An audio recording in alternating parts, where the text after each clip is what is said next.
Assalamualaikum warahmatullahi wabarakatuh.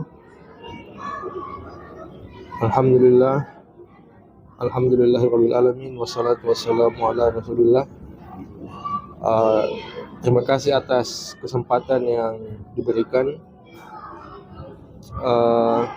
Saya kira ini memang topik yang lagi hangat-hangatnya dibicarakan ya di media-media ya. Semua ibaratnya dunia ini fokus ke Palestina ya. Tapi sayangnya ya dunia hanya bisa jadi penonton ya. Artinya ya tidak ada upaya untuk menghentikan ya. Adapun upaya hanya statement-statement ya. Ada dari presiden ini, termasuk juga presiden kita ya, Presiden Jokowi. Ya hanya statement-statement saja. Ya meskipun kita juga bersyukur karena pintu bantuan sudah dibuka sehingga bantuan-bantuan dari Indonesia sudah bisa dan juga dari negara lain sudah bisa masuk kepada saudara-saudara kita di Palestina. Saya mendengar ada talk show di televisi beberapa hari yang lalu. Itu ada salah seorang ustadz, beliau mengatakan bahwa solusi untuk Palestina ya, kalau kita mau Palestina merdeka, solusinya katanya cuma satu, yaitu kita harus menegakkan khilafah katanya. Jadi artinya kita harus bersatu dalam kita harus buang ini sekat-sekat negara dan kita harus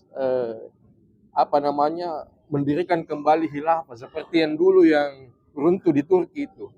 Karena kalau kita berbentuk negara-negara seperti ini,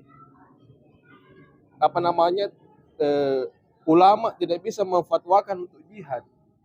Jadi ini sebenarnya kita tidak bisa ke sana karena tidak ada fatwa jihad dari masing-masing negara karena terpisah-pisah. Tapi ketika kita dalam satu kesatuan sebagai khilafah, itu jangankan negara kecil seperti Israel, bahkan negara besar pun seperti Amerika tidak akan berani menyakiti umat Islam karena umat Islam dalam satu kesatuan. Nah, ini yang saya mau tanyakan, apakah memang hanya itu satu-satunya solusi ya? Dan juga mengingat memang 2024 ini memang ada momen bahwasanya karena 1924 itu adalah runtuhnya khilafah Utsmani di Turki.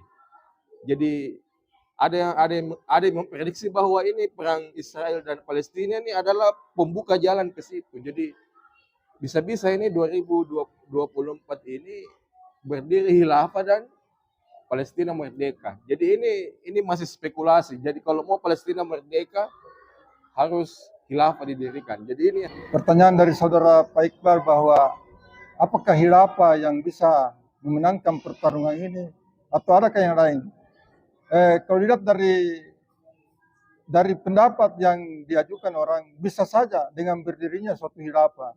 Tapi berdiri suatu khilafah di saat sekarang atau di saat itu sesuatu yang sangat sulit, sesuatu yang tidak seperti membalikan telapak tangan. Contoh saja, apa kata-kata orang di Palestina? Tak satu pun ada pemimpin Arab yang mengunjungi kami. Tak satu pun ada pemimpin Islam yang datang ke sini untuk menengok kami. Tapi kami tetap berdiri tegar karena di sana hanya orang punya prinsip. Dia belum memiliki keseluruhan secara khilafah.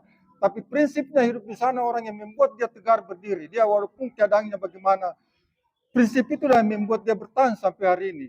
Dia punya prinsip yang sangat kuat bahwa hidup ini hanya mempertahankan akidah dan berjuang di jalan Allah Subhanahu wa taala.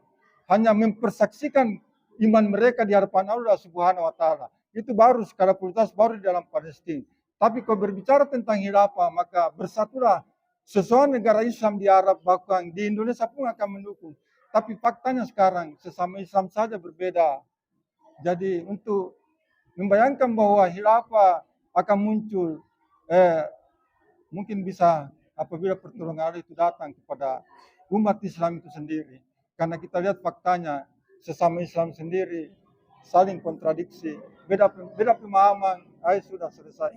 Apalagi khilafah mau satu pemahaman. Sesuai, ya makasih. Ya, khilafah itu menunjukkan bermakna bahwa berada di suatu pemerintahan negara besar. Tapi untuk mendirikan khilafah sendiri kita sudah harus berperang dengan sesama saudara kita. Ya. Dan dalam ini lembaran hitam dalam sejarah Islam. Bagaimana kehalifahan itu silih berganti itu banyak pertumpahan darah. Jadi tidak akan mudah itu mendirikan satu khilafah. Sebab menuju ke khilafah itu harus berperan dulu orang. Jadi menjadi khilafah itu bukan solusi. Harus kembali back to the personality. Kembali kepada pribadi masing-masing. Dan di sinilah pentingnya memilih pemimpin. Pemimpin yang tidak mementingkan kekuasaan tetapi mementingkan agama, ya. Ini kemaslahatan. Mementingkan kemaslahatan. Inilah di sini pentingnya. Kita ambil contoh tadi, meskipun dia menyembah matahari, tapi alhamdulillah dia kan masih Islam itu. Ratu Balkis. Itu kan sengaja disimpan di situ bahwa dia memilih damai daripada perang. Itu karena kembali kepada cinta. Ya, jadi kalau cinta di jalan Allah, maka itu aman. Tetapi memang akan ada perang, akan ada, karena memang itu ujian bagi kita. Ya, Tabarakalladzi biyadihil mulku wa huwa ala kulli syai'in qadir. Alladzi khalaqal mauta wal hayata liyabluwakum ayyukum ahsanu amala. Liyabluwakum, menguji. Jadi perang Yahudi akan ada, itu ujian dari dulu sampai sekarang. Ya, barangkali kalau sudah damai, sudah kiamat menuju ke dunia barangkali. Ya, jadi khilafah bukan solusi. Ya, kembali kepada person pribadi masing-masing. Dan disinilah pentingnya seorang pemimpin. Karena pemimpin yang mencintai rakyatnya, yang mencintai agama Allah, itulah pemimpin yang akan memberi kemaslahatan kepada sesama. Ya. Bukan mementingkan ambisi untuk berkuasa, tapi lillahi ta'ala, dan itulah. Ya. Demikianlah perbincangan malam ini atau dialog malam ini. Mudah-mudahan ada pelajaran yang kita ambil di dalamnya untuk memikirkan bagaimana bangsa ini, saudara kita yang di negara lain, untuk mendapatkan haknya yang hidup yang layak sesuai dengan kehendak Allah Subhanahu wa taala. Ya, saya rasa cukup sekian. Makasih. Assalamualaikum warahmatullahi wabarakatuh.